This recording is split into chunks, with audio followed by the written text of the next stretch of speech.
our 60-inch display case. First off, the overall dimensions. From left to right, length we have a total of 60 inches.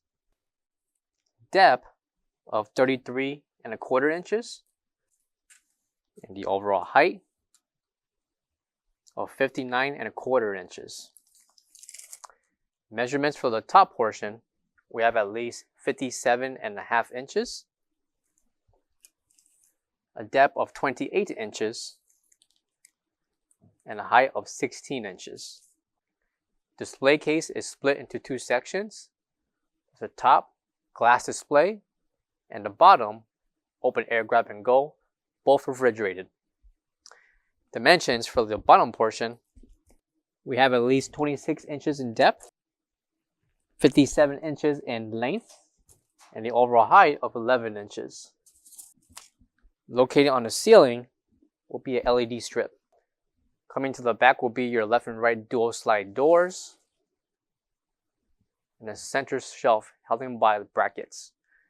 The left and right bracket can be removed and be adjusted to the desired height of your preference. Therefore, you can adjust the shelf level whatever you prefer. Measurements to the interior. Overall depth, we have at least 18½ inches, a length of 55½ inches, and measurements for the depth of the shelf, we have at least 17½ inches in depth. Coming to the bottom will be your 110/120 voltage, power switches, and temperature control. And located to the left will be your ETL certification. For all questions, give us a call and visit our website coolerdepotUSA.com for more information on this product. Thank you.